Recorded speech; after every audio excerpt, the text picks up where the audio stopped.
ছোট চিকেন পকোড়া কোন কোন বন্ধুদের পছন্দ অবশ্যই কমেন্ট বক্সে জানাবেন। আমার তো ভীষণ পছন্দ, তাই নিয়ে চলে এলাম চিকেন ছোট পকোড়া। তার জন্য এখানে আমি বোনলেস চিকেন নিয়েছি ছোট ছোট করে, আর এখানে দিয়ে দেবো 3 চামচ আদা রসুন আর পেঁয়াজ বাটা।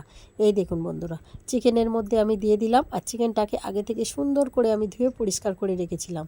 দিয়ে দিলাম স্বাদ মতো লবণ, দিয়ে দেবো স্বাদ মতো চিনি, আর এখানে দিয়ে দেবো একটা গোটা পাতিলেবুর রস।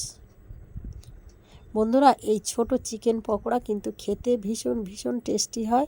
আমার তো খুব ফেভারিট। বন্ধুদের কেমন লাগে অবশ্যই আমাকে কমেন্ট বক্সে জানাতে ভুলবেন না। এখানে আমি চিকেনের পরিমাণটা নিয়েছি অনেকটাই কম, বন্ধুরা এটা বাড়িয়ে কমিয়ে নিতে পারেন। লেবু রসটা আমি দিয়ে দিলাম, আর এর মধ্যে দিয়ে দেবো গরম মশলা গুঁড়ো। এখানে আমি পরিমাণ মতো গরম মশলা গুঁড়ো দিয়ে দিলাম, দিয়ে দেবো অল্প করে একটু হলুদ গুঁড়ো, আর দিয়ে দেবো একটা ডিম। যেহেতু আমার চিকেনের পরিমাণটা কম তাই আমি একটা ডিম দিয়েছি। বন্ধুরা, চিকেনের পরিমাণ বেশি হলে ডিমের পরিমাণটা আরও দুটো বাড়িয়ে দেবেন। আর দিয়ে দেবো পরিমাণ মতো এখানে আমি ধনেপাতা কুচি। এবার একসাথে আমি সুন্দর করে মেখে নেব। এই দেখুন বন্ধুরা, আমি সুন্দর করে এটাকে মেখে নেব। আর বন্ধুরা, আমার এই রেসিপি যদি আপনাদের ভালো লেগে থাকে তাহলে লাইক শেয়ার কমেন্ট ও সাবস্ক্রাইব করবে এবং আমাকে ফলো করে পাশে থাকবেন। সুন্দর করে মেখে নিয়ে 1 ঘন্টার জন্য আমি এটাকে ঢাকা দিয়ে রেখেছিলাম। 1 ঘন্টা পরে ফিরে এলাম। এই দেখুন বন্ধুরা, জল উঠে গেছে। এবার এর মধ্যে 1 চামচ আমি চালের গুঁড়ো দিয়ে দিলাম, আর এখানে আমি দিয়ে দেবো কর্নফ্লাওয়ার। এখানে আমি 3 চামচ কর্নফ্লাওয়ারটা দিয়ে দিলাম। আর বন্ধুরা, পরে যদি লাগে আর একটু দিতে পারেন, এটা কোনো অসুবিধা নেই। এবার আমি সুন্দর করে মেখে নেব। এই দেখুন বন্ধুরা, সুন্দর করে আমি মেখে নিয়েছি। যেহেতু আমার আরেকটু প্রয়োজন হবে তাই আমি আরেকটু 2 চামচ কর্নফ্লাওয়ার আরও দিয়ে দিলাম।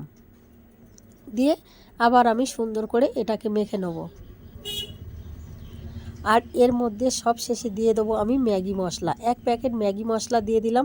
বন্ধুরা, চিকেন পকোড়া করতে গেলে এই ম্যাগি মশলাটা দিলে এর স্বাদটা অনেক গুণ বাড়িয়ে দেয়। এবার সুন্দর করে মেখে নিলাম। এদিকে আমি কড়াইয়ের মধ্যে তেল গরম করে রেখেছিলাম।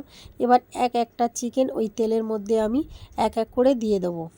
এই দেখুন বন্ধুরা, এক করে আমি চিকেনগুলোকে তেলের মধ্যে দিয়ে দিলাম।